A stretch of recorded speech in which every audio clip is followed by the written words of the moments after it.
Well, welcome back to the Pew, everybody. I am your host, John Edwards, and across the table from me, as always, is my co-host and cohort, Victor Adams. I feel like it's been a long time since I've sat at this table. I don't know why. I guess it's because life has gotten so busy that it's kind of like just it's like either a slow walk, crawl through a week or 2 weeks.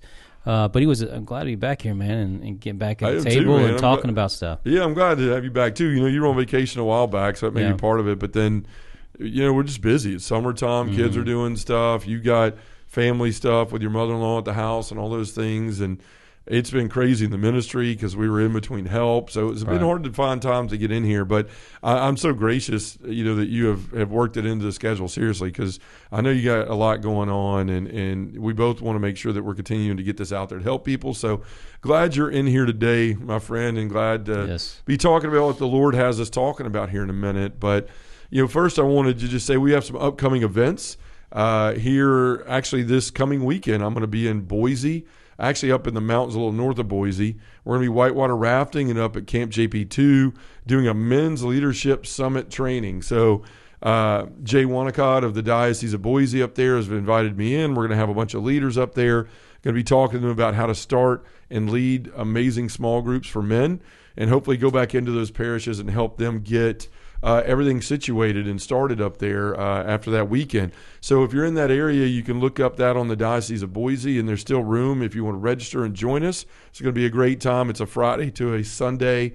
We're going to be doing all kind of things. We're going to be giving talks. We're going to be rafting. They're going to have outdoor stuff, fires, just hanging out with the guys, man. Are you going to have a helmet that fits your head, man? I don't know, man. We'll have to see. It's been a long time since I whitewater rafted. Yeah. Just be careful. Just protect the dome, man. The good thing is I'm so tall, you can probably stand up wherever I fall out of the boat. So that's pretty good. But, we've got that coming up. And then our next event is going to be in August, and that is August the 11th and 12th. We're going to be down at Transfiguration Parish in Marietta, Georgia. I'm super excited about that. Been working with them for months to get this thing going and to implement this men's ministry down there for them too. That's open to men and women. If you're in that area, Marietta, Georgia, come out and be with us on the 11th and 12th of August. And then finally, at the end of August, August the 26th, we're going to be out north of Denver. I believe it's north of Denver, in North Glen, Colorado at the Immaculate Heart of Mary for the Denver Men's Leadership Summit. So sort of the same thing we're doing up in the Diocese of Boise, minus the whitewater rafting, all the outdoor stuff. We're going to be in the parish hall there, but going through some talks and some men's training to help these groups get started. Victor, it's been incredible, just the outpouring of requests and support we're getting for this now, man. It just seems like every day, most of my day is on the phone or Zoom calls with different people from around the country, whether it's parish leaders or diocesan leaders or men that are just saying, I want to get this going. And we're booking up. We've booked up through 2023. We're booking up into 2024 now. So if you are interested in getting a vibrant, life-changing ministry to men going, a place where men could be real, where they can be authentic, where they can find authentic relationships with Jesus and each other, then go to our website. Victor, it's up. It's brand new. I think that's part of the reason we're getting the submissions we are now. Mm-hmm. It's easier to find that now than it used to be. You used to have to dig past all the podcasts and videos, all that. Now it's right there on the homepage. You can go there, click any of those buttons that say find out about men's ministry, start a men's ministry, and there's a form there to fill out. It's your name, your email, your parish, and then you can put your notes in there about why you're calling. You know, once you do that, it gets thrown into a form. We're going to reach out to you, Lindy or myself. We're going to reach out to you, get in contact, see how we can help you, see if it's a good fit, and if it is, get you scheduled as soon as possible so we can start working with you and your men and do the work on the front end so that when we arrive, at the parish for the event, everything's already in order and it's ready to go. And then when we leave there, you're going to have a wonderful men's ministry that is built to last. So, Victor, they can find out all about that at justaguyonthepew.com. You can go there, click all the booking stuff. Our events are there on the Events and Book Me page. Everything is there, including where you can support us. Now, Victor, people ask all the time, John, like, how can we help? We love what you're doing, or I've been affected by this, or just tell me how I can give back to this. Well, the easiest thing to do is become a monthly supporter. We need that support more than I can say. I say it every week, but honestly, it's what keeps us going. You know, the events themselves can't keep us, sustained through all this. We have growing expenses as the demand grows. We're going to need to add staff, and I'm working on that right now. We've added a marketing person. We've added a booking and event coordinator. but now there needs to be some folks that can help me go out and do some of this training and stuff. So we have to have the means to be able to do that. And while the missions are supporting it and helping in a lot of tremendous ways and keeping us going, we've got to have that monthly support so that we can really build that budget. We can have the revenue to be able to hire people and bring people in so we can expand our reach and expand how quickly we can get this stuff out there to help these parishes. So if you're interested in becoming a monthly supporter, whether it's $5, $10, $50, $100, $500, all of it counts, all of it helps, and you can do that by going to donorbox.org/pew. That's donorbox, one word, .org/PEW, pew. Or you can go to our website, just to get on thepew.com, and there's a donate button up on the list of links at the top. You can click that, fill that out. Very simple and easy process. We thank everybody who gives to us and supports us every month that are doing that already. And for those of you that will consider it and become monthly supporters, I appreciate it. I promise you that much. So does Victor. And we're going to use that support to do all the things I mentioned and more. So thank you all for listening to that. One last thing that my social media person asked me to do. Please go out to all of the social media places that we have, whether it's, Facebook, Twitter, Instagram, all those places we are. Please go out and like and subscribe. YouTube especially. We've got that channel now. That's what we did all this stuff in the studio for. We're trying to grow our reach and get this out there so that more people know that there is an organization that will help them come and start a men's group for men, something very different that will last in their parish and change a lot of lives. So by going and liking, subscribing, and sharing our stuff, whether it's Apple, podcast or whatever it is, that's going to help us reach more people. So please go out and do that today if you hadn't. Got to take a deep breath after all that, Victor. And thank you to all those for listening to that. It's the best time we have to share all those things and what we have going on. But Vic, the show today, I don't even know if I could come up with a title with it yet. I've been stuck between keeping your eyes on Jesus and choosing the better part. Mm-hmm. And I guess after this episode, we'll know how to better name it. But, Vic, it seems like everywhere I've been lately, whether it's on the road or just conversations over dinner or in parish things in our men's group or whatever it is, it just seems like conversations are dominated by a lot of things that people are overly concerned about, worried about, trying to obsess over in a way, and really things that we can't do anything about. And some of those things, it's really led me to pray. Jesus has just been speaking to me about, man, like we're letting this stuff bother us. Mm-hmm. We're letting this stuff distract us, and we're not choosing the better part. We're not keeping our eyes on Jesus or the prize that lays before us in that eternal reward of heaven. And, the things I'm talking about is people will say these things, and maybe it's because of what I do. I don't know. And just being in ministry like this, maybe they think I'm an insight that they don't have or something like that, or a connection to how we can fix all the problems in the church or something.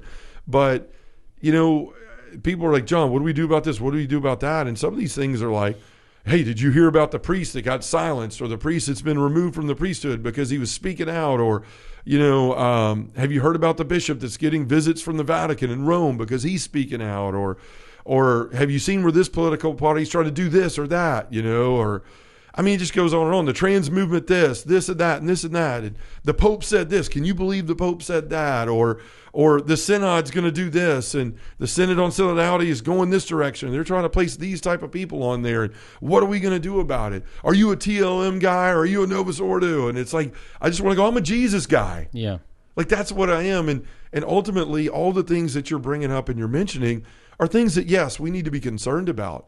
But ultimately, at the end of the day, I can't do a lick about any of those things, right? Like, I don't have the Pope's phone number. I don't have the Democratic Party's ear. Like, I don't have all these things, and it's really just, it's allowed me to see like how obsessed we can become of these things, and ultimately we're distracted from what matters most, which is following Jesus and doing what He's asked of us. Well, yeah, the distraction you're talking about is the word drama. Remember that was when we were seeing somebody or whatever, there's like, oh, well, that person is too much drama. They wear me out because they're concerned with so many things. Now, being concerned with something is fine, but when you go around and you start separating people because they're different from you, and even in an interpretation of like how to baptize. Okay, is it by sprinkling, intinction, or submission?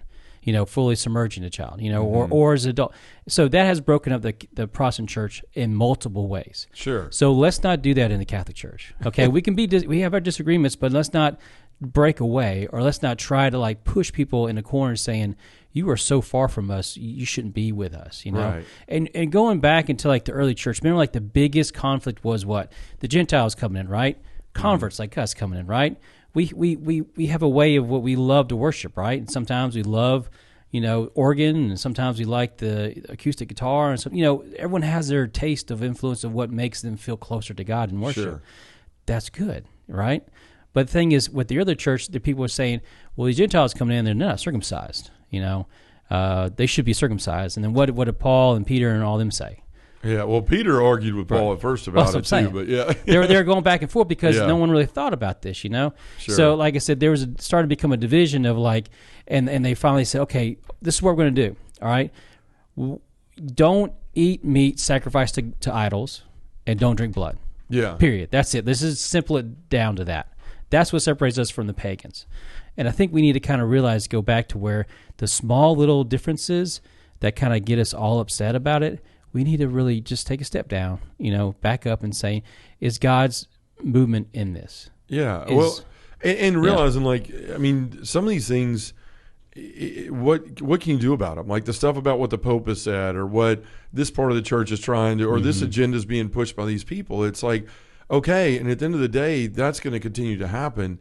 We can pray about it, right? I mean, sure. With political things, you can vote, you can do those things. But beyond that, there's not much. Like I'm not going to get on a plane and fly to the Vatican tomorrow and change anybody's mind, right? No. Things are going to happen and play out the way that they're playing out. What we need to realize is that the devil is using all this stuff as a distraction, right? I mean, think about it. When people are really upset about this stuff, or like, did you see this video about that? Did you see this person's comment about that? Did you? And it obsesses. We obsess about all this stuff with social media and who said what and who's not doing this right. And then even some of our priests and some of seeks division, right? Yes, and some of the lay people and stuff like that are out there, and they're like taking these opinions and these sides, because some of it's just clickbait, right? Like, I'll get more followers, I'll get more this, and and more books I'll sell and things like that if I just get people. If I say what are they, not prerogative, but controversial things, right? Mm-hmm. Like, and I start getting involved in all this, and people are always asking me like, why don't you talk about all that stuff more? And it's like, because it distracts from Jesus. Right? It distracts from what we're really here for. Right. To love one another, to serve one another, to convert hearts. Right? That is the ministry that God has put on all of us. Like, that's what's important, is the salvation of souls. But so often we get so involved in this stuff. And did you see this? And did you see that? And did you hear what they said? And oh my gosh, we need to get rid of this Pope, and blah, blah, blah, blah, blah.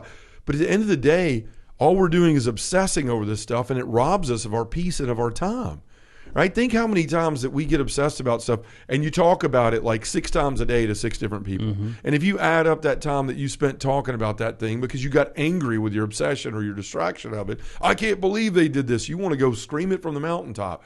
And all of a sudden in one day, you may have lost 4 hours of your life complaining about something you can't ever do anything about. And probably friends as well. Right. Yeah, like right. You're just, it's like at the end of the day, how many people did I walk by that Jesus put in front of me that may have been going through an issue that day, that may have needed a conversation about, something that could help in their life?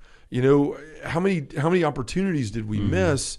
And then, Victor, you know as well as I do, when we get upset about something, when we're distracted, when we're obsessed, when we're just that, like what do they say? When somebody's put something on our tongue, like I think that's a Seinfeld reference. Yeah. Like, you put it on my tongue, there's a hair on my tongue, and I can't get it off, and all I'm doing is thinking about that hair. Like, we don't just all of a sudden diffuse that. Like, we take it everywhere we go. So that frustration, that anger, that stress, that worry, that anxiety, it spills over into our relationships with our children, with our relationships with our wives. Mm-hmm. Like, how many times have I walked in the house and Angela's like, "How was your day?" And I was like, "Let me tell you about my day." And next thing you know, I'm just like, and just burying her in a pile of rubble of my junk and the things that I've been obsessed with that day that honestly I can't do a thing about. Mm-hmm.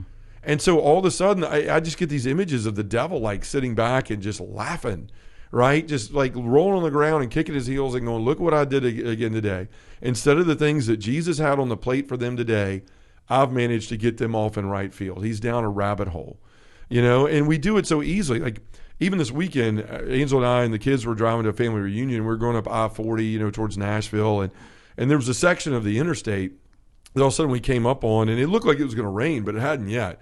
And all of a sudden it just sounds like it's raining, but I'm like, there's no rain. And it was rocks and gravel pelting my windshield. They had started ripping off the old layer of asphalt, and then they were getting ready to prepare, and they were doing it at night. So we were driving in the morning, and apparently they didn't do a very good job of sweeping the road afterwards, or didn't do it at all. And all of a sudden, like rocks and gravel were pelting my truck, and one of them actually cracked my windshield. And I was over there flipping out, and then Angela was like, "You need to write a letter to TDOT, and you need it." I'm like, I thought about it for a minute, and I was like, you know what? I know that's like what we want to do. We want to get up in arms and go fight those battles, but they're probably going to have this paid by tomorrow night, and they're going to come out here and go, "What are you talking about? Everything's fine," right? Or that letter will never get read. It'll be filed in the round filing cabinet, the trash can, and they're not going to worry about it. All I'm going to do is obsess over it. It's going to make me mad. I never even went out to my truck and looked at the paint or anything, because I was like, if I find one spot, then I'm going to flip out and be mad. I'm going to be upset about it. And at the end of the day, there's nothing I can do about it except let it go. But that's the hard part. When we get obsessed with these things, we don't let them go, and they distract us from the things that are important. Time with our wife, time with our kids, being present to the people in front of us, ministering to people, and calling people into conversion. And that's what all this stuff does. I'm not saying don't be concerned when our church leaders are doing something that's out of sorts. And that's not what I'm saying either. What I'm saying is, like, don't build it out of context just to get your point across. Yeah. See what it is, assess what's going on, let it take care of itself, because you and I have no control. Most of us don't have any controls. We're not on a council. Yeah. We can't push an idea to get it back on track or whatever it is. Yeah. It'll in a way, it will work itself out. And that's the thing is, like, if it's going to work itself out, then why should I get in the sense of like so over-consumed where I become oblivious to the people around me? Sure. Because I feel like I have the mission to speak against what was said in a meeting or something. Well, and that's, the scriptures tell us too, like that the evil one comes to destroy and divide, right? Mm-hmm. That's all he wants to do. If we're unified, we're stronger as the body of Christ. When we're separated and all this stuff is when we get into trouble, and when our mind gets off of things. Mm-hmm. So that's what he's trying to do is separate us and divide us, but ultimately it causes us to lose sight of our mission and purpose. Right? And who suffers at that point? Right. The souls around us that need people to talk to them about Jesus. The souls around us that need to see joy and peace in Christians, right? Why would I want to be Christian if every Christian I ever see is like flipping out and complaining and griping and nothing's good? And man, they're even attacking their own people in the church because they apparently worship different. Somebody likes the something called the traditional Latin Mass, and somebody else likes this Novus. I don't even know what that is. But like apparently they're fighting over it. Why would I want to enter into that? I have enough stress in my life. I'll just go to church and somewhere else where there's not all that. And so we don't understand, like, people are always watching us and they're always listening to us. And not everybody that we surround ourselves with is Christian. We have all these opportunities, and if all these people do is hear us bickering and griping and obsessing and talking about the Pope and trashing the faith, then why would anybody ever want to become Catholic? Mm-hmm. And so we have to keep that in our mind, and we have to stop taking our eyes off the prize, because it's costing us dearly. And what I mean by that, Victor, is because of all this stuff. And like, again, I've heard so much of this lately, like every conversation when I sit down with people are like, "Hey, let me know what you think about this." Or "What do you think about, I can't believe this happened."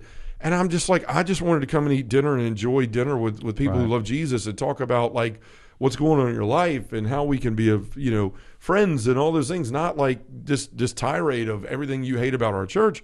And the thing is, we become more concerned about the issues of the church, Victor, than the work of the church. Mm-hmm. That's what happens when we become obsessed with this stuff, is we lose what we're supposed to be doing and what we're supposed to be focused on, the work of the church, the work of Jesus Christ, and we become overly concerned with the issues of the church. And again, unless you're in a position of power to fix those things, there's nothing you can do other than pray. Lord, I give this to you. Mm-hmm. I'm not going to let this control my life. Ultimately, you're in charge. You're still on the throne, as Billy Graham used to like to say. Right. He's still on the throne. And I need to let that go and not fall prey to these snares and these traps that the devil puts us to. And our boy here, St. Paul, he has a lot to say about this. I was sitting in Mass a couple Sundays ago on the 15th Sunday in Ordinary Time. So that would have been not this past Sunday, but the Sunday before. And the second reading this verse pops out as I'm sitting in Mass. All this came to mind. And I heard this verse. I consider that the sufferings of this present time are not worth comparing with the glory about to be revealed to us. That's Romans 8:18. And when I read that, I was like, man, you talk about hitting it on the head. Like, I consider the sufferings of this present time, the things that we're dealing with, the strife, the scandals, all these things, the things that are controversial, this onslaught of the culture. Like, yeah, this is all sufferings for us in this present time, but they're not worth comparing to the glory that's to be revealed to us. But we forget what glory that is when we take our eyes off the prize, when we let ourselves get overly concerned. And St. Paul doesn't just talk about this there. He talks about it all through his writings to the Corinthians, to the Colossians. He goes on to say in 2 Corinthians 4, verses 16 through 18, so we do not lose heart, for this slight momentary affliction is preparing us for an eternal weight of glory beyond all measure, because we look not at what can be seen, but what cannot be seen. For what can be seen is temporary, but what cannot be seen is eternal. Again, like, stop focusing on all this stuff that's right in front of you, trying to distract you and all this stuff, and focus on the unseen, like the promises of Jesus that are out there, the heaven, the things we can't see. Keep your focus there. The devil knows that we already face struggles at keeping our focus on that because it's not tangible. It's not in front of us. We can't reach out and just touch all those things that Jesus promises to us right now in the here and now. So he distracts us with all these other things that we can latch on to and go, did you see this post? Did you read this article? Did you see what Pope Francis said here? Did you blah, blah, blah? We get distracted and we grab onto those things. But St. Paul was telling those people back then and us now through these words and these letters to the church that we need to keep what's important and our focus on what's important. So he goes on in 2 Corinthians, this is before that, in chapter 4, 3, and 5. And even if our gospel is veiled, it is veiled to those who are perishing. In their case, the God of this world has blinded the minds of the unbelievers to keep them from seeing the light of the gospel of the glory of Christ, who is the image of God. For we do not proclaim ourselves. We proclaim Jesus Christ as Lord and ourselves as slaves for Jesus' sake. So what is he talking about there? He says the God of this world, the devil, has blinded the minds of the unbelievers. Well, he's also blinding the minds of the believers these days, right? Distracting us and keeping us away from the things that are important and to keep us from seeing the light of the gospel of the glory of Jesus Christ. That's what's important, not only for the unbelievers, the people that are out there buying into the culture every day, but the people that claim to be Christians that are allowing ourselves to be distracted by things that are keeping us from the glory of Christ. That's what's important, Victor, and that's what we need to keep our mindset on. Well, when you remove compassion from a conversation, then all you come off as a very, I guess you'd say, what the word, I'm trying to pick it, but not a combative person, but someone who's just always disagreeable. Sure. And so when we share our thoughts and our ideas that may be differing from each other, even within the church, have compassion for the other person and listen to it. You know, don't be so dogmatic in a sense that where they may not know enough, or what they feel where they need to be is where they need to be at this time in this moment. You know, and what you're also talking about is that when we come together as a group, not everyone's going to agree on the same thing, but everyone wants to see an end result of being a virtuous person at the end of their life. To be able to say, I've done the best I could with what was given to me. And, you know, and I think that's what you're talking about. The focus is self-improvement with Christ, right? Yeah. Helping your neighbor, loving your neighbor, and raising a family, if you have a family, in the virtues and the foundation of faith. Now, those small things can distract you, and whatever I guess you say, wherever school of thought you are in your theology, you know, everyone's in different levels of where they find themselves in. Just be patient with somebody else, you know? Yeah. Just know. Well, and if you like what you like and you enjoy what you enjoy, then enjoy it. You don't have to like, you know, everybody likes the different things and they're called to worship Christ differently. And I mean, I often say that when people get in these fights, I'm like, is there a red candle lit in your church and a tabernacle in there? Yes. Is there one in yours? Yes. Then it's holy. Right? Jesus is what's important. That Eucharist, when we go to Mass, is what's important. it's his church, and he said things, he's promised us, right? The gates of hell will not prevail against it. Angela and I stood in the place where he said that. Now, he was literally talking about a physical place that at that time was called the gates of hell, with all the temples and the pagan worship and all that stuff. Think how overwhelmed the disciples could have been. But Jesus looked at him and he's like, hey, you look at me. Don't look at that anymore, because the gates of hell are not going to prevail against me. The gates of hell are not going to prevail against my church if you keep your eyes where they need to be. And this is why Jesus, like whenever things came up, what did he say? He left and went off to pray. Why? Because he was always seeking the Father's will in his life, always seeking the Father's will. He wasn't getting caught up in all this stuff. Even things like, well, should we pay taxes? Render unto Caesar what's Caesar's. Render unto God what's God's. Like, I'm not getting caught up in all that mess. What's important is God's will in my life and what he's putting out here in front of me. And the only way that we know God's will is through Jesus, because he is the way to the Father. And so Jesus tells us again and again and again, that he is the vine, right? I am the vine, you are the branches. Apart from me, you can do nothing. With Mary and Martha, the better part, what does he say when Martha's running around and doing all this stuff? And he says, look, Martha, Martha, you're worried and concerned and anxious over many things. Mary has chosen the better part, and it will not be taken from her. There's need for only one thing. And Jesus is always telling us, in the storms on the seas, right? When he's sleeping, hey, I'm not as concerned about this as you are, because I know everything, and I've promised you something, and I am who I say I am, and I'm going to fulfill those promises. So we need to look at this and trust Jesus and trust that he is who he says he is. And start to think, you know what, no matter how that bothers me, no matter how much that concerns me, no matter how much I feel that fire raging up against me right now, I can't change what's happening in a lot of circumstances in the world. I don't have, like I said before, the Pope's numbers. I don't have the ear of the political parties. I can't change the way a certain speaker or priest is preaching about something or not. That's all up to God. So much of that is out of my control. What I can do, though, is stay yoked to Jesus. Right? I can keep him first and say, Lord, this is my concern on my heart. I can't do anything about this, but you can. Right. Trust me, Jesus is going to keep his promises. And so I'm not saying, Victor, in this episode, and neither are you, that not to care about things. We're not saying like that you shouldn't be concerned with things and not do something when you have an opportunity to do something about them. But I'm asking that we don't allow the devil to use them and distract us from the mission. I'm just asking to focus on the things that we can control and the work that Jesus has right in front of us, and that work is the salvation of souls. Again, Victor, one of the most important things I can talk about in this episode is Jesus always focusing us on the present moment. And when we're distracted, when we're obsessing over things that we can do nothing about, in actuality we can do nothing about, then we're losing the present moment. We're missing those opportunities. And I don't just mean in other things. I mean, there's stuff that goes wrong in the ministry, and if I let it, it will eat me to the core, and I'll sit in there, and I will, instead of spending my time with my wife, telling her I love her, asking her about her day, I'm sitting there just for an hour and a half. My kids come in the room.